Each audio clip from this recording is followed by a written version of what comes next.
Hola amigos, bienvenidos al video de hoy. El día de hoy en este video voy a hablar acerca de literatura. Literatura peruana. Vamos a hablar acerca de uno de los libros más conocidos de la historia peruana y que marcó definitivamente la historia de la literatura peruana. Estoy seguro que muchos ya saben de qué libro estoy hablando. Seguramente cuando estuvieron en la primaria leyeron parte de este libro, ¿no? Y pues conocen algunos de sus cuentos cortos. Estoy hablando de tradiciones peruanas. Las famosas tradiciones peruanas escritas por el gran Ricardo Palma. Seguramente muchos han de conocer a Ricardo Palma por la historia de que tuvo con la Biblioteca Nacional después de la guerra con Chile, ¿no? Se recuerda a Ricardo Palma por haber sido el famoso recolector de libros para lo que iba a ser la reconstrucción de la Biblioteca Nacional, que había quedado muy afectada después de la ocupación chilena.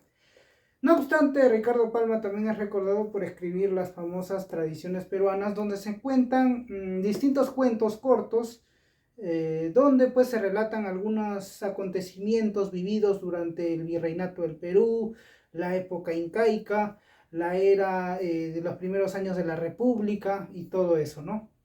Aquí en Tradiciones Peruanas se encuentran todos estos tipos de historias cortas. Sin embargo, el día de hoy nos trae una en específico a este video.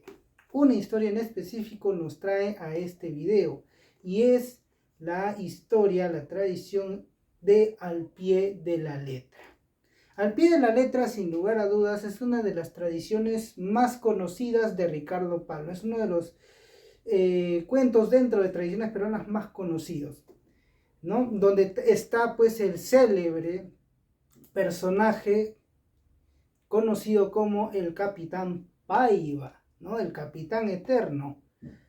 En este video vamos a hablar acerca de Al pie de la letra. Vamos a contar la historia de Al pie de la letra y de el Capitán Paiva, uno de los personajes más recordados de la literatura peruana. Sin lugar a dudas, en un futuro video podemos hacer un top de personajes que marcaron la historia de la literatura peruana. Paiva definitivamente tiene un lugar asegurado en mi top, se los aseguro.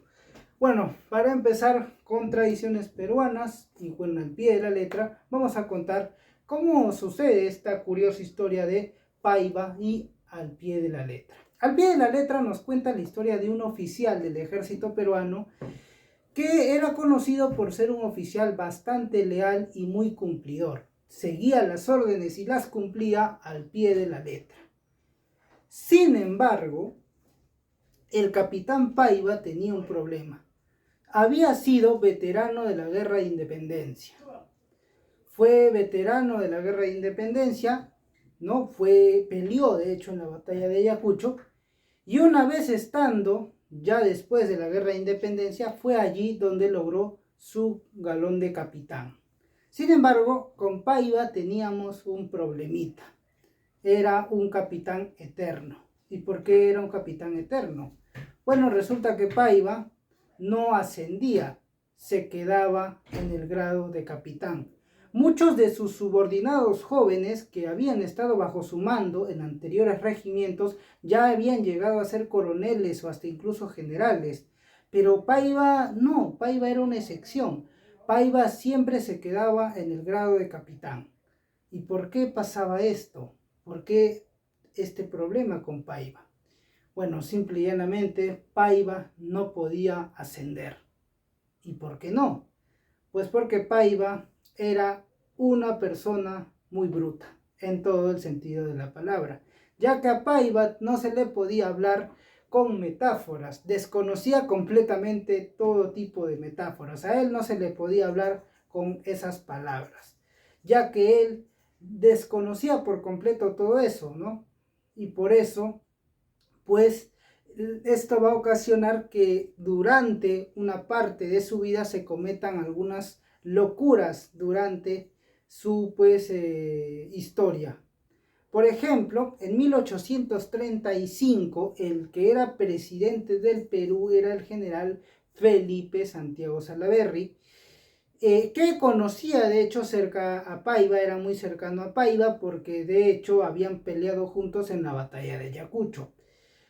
Sin embargo, pues Salaverry era joven y pues había llegado a general, era ya presidente del Perú, jefe supremo de la República, y Paiva, que había sido su compañero en dicha batalla, seguía siendo capitán. Bueno, aquí se nos van a contar una serie de locuras que hace Paiva durante este acontecimiento. En una ocasión a Paiva se le ordenó que allanara una casa y éste la demolió sin piedad. Y cuando regresó donde Salaverry, éste le dijo: listo, misión cumplida, dejé el lugar tan limpio y llano como la palma de mi mano. Salaverry solamente retrocedió, dio algunos pasos para atrás, se tapó un poco los labios, pues quería evitar de todas formas la risa, y solamente se dignó a decir: pedazo de bruto. En otra ocasión fusiló a un hombre entre dos postes, ya que su superior le había dicho que fusile a dicho hombre entre dos luces, es decir, al amanecer. Pero él, siguiendo la orden al pie de la letra, fue y lo fusiló entre dos postes. Nuevamente Salaverry le dijo que era un bruto, porque no había entendido la orden. Supuestamente le dijo que fusilara al hombre entre dos luces, es decir, que lo fusilase al amanecer. Pero como Paiva pues no entendía nada de estas palabras ni metáforas, fue y lo fusiló, pero entre dos postes. Pero el colmo llegó cuando en el cenit de su estupidez, el general Felipe Santiago Salaverry, su superior, ya harto de sus estupideces, fue y le dijo, en una batalla, esto sucedió en una batalla contra el ejército boliviano. Salaverry ya estaba harto de las estupideces y errores que cometía Paiva, y este fue y le dijo: anda y hazte matar. El valiente pero bruto oficial, siguiendo la orden de su superior, fue y cumplió la orden al pie de la letra. Se hizo matar por el ejército boliviano. Los ayudantes de campo de Salaverry le dieron la noticia de que Paiva había caído en el campo de batalla. Salaverry solamente se sorprendió un poco y dijo: valiente bruto. Y así acabó la historia del capitán Paiva, el capitán eterno, el valiente bruto, aquel que no conocía nada absolutamente relacionado en el campo de las metáforas. Bueno, ya hasta aquí el video de hoy. Comenten qué les ha parecido la historia, esta pequeña historia de Al pie de la letra. Y bueno, pues recomendarles que pues lean el libro Tradiciones Peruanas de Ricardo Palma, un libro muy recomendable si vas a iniciar en la literatura. Es un libro bastante recomendable si es que lo que te gusta es la literatura. Bueno amigos, hasta aquí el video de hoy. Suscríbanse, denle like para más. Chao, nos vemos. Hasta la próxima. Cuídense.